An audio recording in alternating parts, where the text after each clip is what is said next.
নমঃ শিবায়। হর হর মহাদেব। নমস্কার দর্শক বন্ধুরা, আবার একটি নতুন ভিডিও নিয়ে আপনাদের সামনে হাজির হয়েছি। বন্ধুরা, আজ আমরা এই ভিডিওতে এক বৈদিক শিব স্তুতি 11 বার পাঠ করব।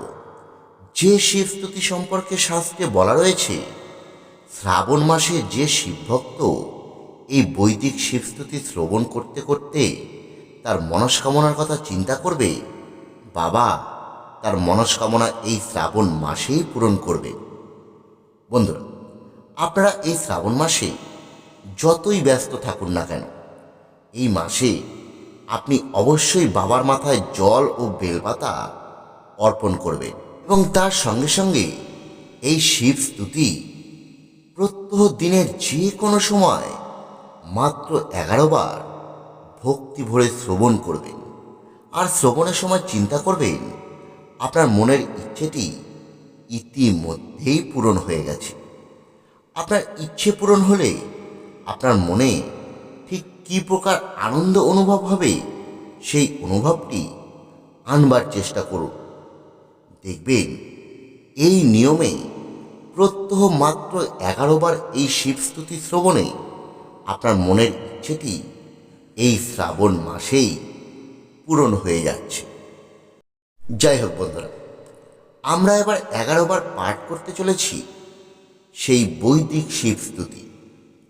আপনারা ভক্তি ভরে শ্রবণ করুন। ওম নমস্তে অস্তু ভগবান বিশ্বেশ্বরায় মহাদেবায় ত্রয়ম্বকায় ত্রিপুরান্তকায় ত্রিকলাগ্নিকলায় কালাগ্নিরুদ্রায় নীলকণ্ঠায় মৃত্যুঞ্জয়ায় সর্বেশ্বরায় সদাশিবায় শ্রীমন্মহাদেবায়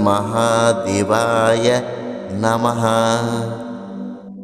ওম নমস্তে অস্তু ভগবান বিশ্বেশ্বরায় মহাদেবায় ত্রয়ম্বকায় ত্রিপুরান্তকায় ত্রিকলাগ্নিকলায় কালাগ্নিরুদ্রায় নীলকণ্ঠায় মৃত্যুঞ্জয়ায় সর্বেশ্বরায় সদাশিবায় শ্রীমন্মহাদেবায় নমঃ। ওম নমস্তে অস্তু ভগবান বিশ্বেশ্বরায় মহাদেবায় ত্রয়ম্বকায় ত্রিপুরান্তকায় ত্রিকলাগ্নিকলায় কালাগ্নিরুদ্রায় নীলকণ্ঠায় মৃত্যুঞ্জয়ায় সর্বেশ্বরায় সদাশিবায় শ্রীমন্মহাদেবায় নমঃ। ওম নমস্তে অস্তু ভগবান বিশ্বেশ্বরায় মহাদেবায় ত্রয়ম্বকায় ত্রিপুরান্তকায় ত্রিকলাগ্নিকলায় কালাগ্নিরুদ্রায় নীলকণ্ঠায় মৃত্যুঞ্জয়ায় সর্বেশ্বরায় সদাশিবায় শ্রীমন্মহাদেবায় নমঃ। ওম নমস্তে অস্তু ভগবান বিশ্বেশ্বরায় মহাদেবায় ত্রয়ম্বকায় ত্রিপুরান্তকায় ত্রিকলাগ্নিকলায় কালাগ্নিরুদ্রায় নীলকণ্ঠায় মৃত্যুঞ্জয়ায় সর্বেশ্বরায় সদাশিবায় শ্রীমন্মহাদেবায় নমঃ। ওম নমস্তে অস্তু ভগবান বিশ্বেশ্বরায় মহাদেবায় ত্রয়ম্বকায় ত্রিপুরান্তকায় ত্রিকলাগ্নিকলায় কালাগ্নিরুদ্রায় নীলকণ্ঠায় মৃত্যুঞ্জয়ায় সর্বেশ্বরায় সদাশিবায় শ্রীমন্মহাদেবায় নমঃ। ওম নমস্তে অস্তু ভগবান विश्वेश्वराय महादेवाय त्रयंबकाय त्रिपुरान्तकाय त्रिकलाग्निकलाय कालाग्निरुद्राय नीलकण्ठाय मृत्युञ्जयाय सर्वेश्वराय सदाशिवाय श्रीमन्महादेवाय नमः।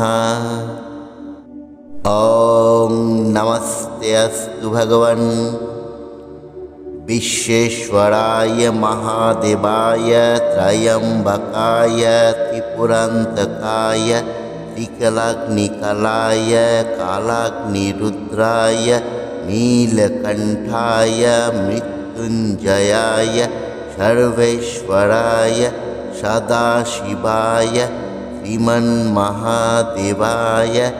नमः। ॐ नमस्ते अस्तु भगवन् विश्वेश्वराय महादेवाय त्रयंबकाय त्रिपुरान्तकाय त्रिकलाग्निकलाय कालाग्निरुद्राय नीलकण्ठाय मृत्युञ्जयाय सर्वेश्वराय सदाशिवाय श्रीमन्महादेवाय नमः। ॐ नमस्ते अस्तु भगवन् विश्वेश्वराय महादेवाय त्रयंबकाय त्रिपुरान्तकाय त्रिकलाग्निकलाय कालाग्निरुद्राय नीलकण्ठाय मृत्युञ्जयाय सर्वेश्वराय सदाशिवाय श्रीमन्महादेवाय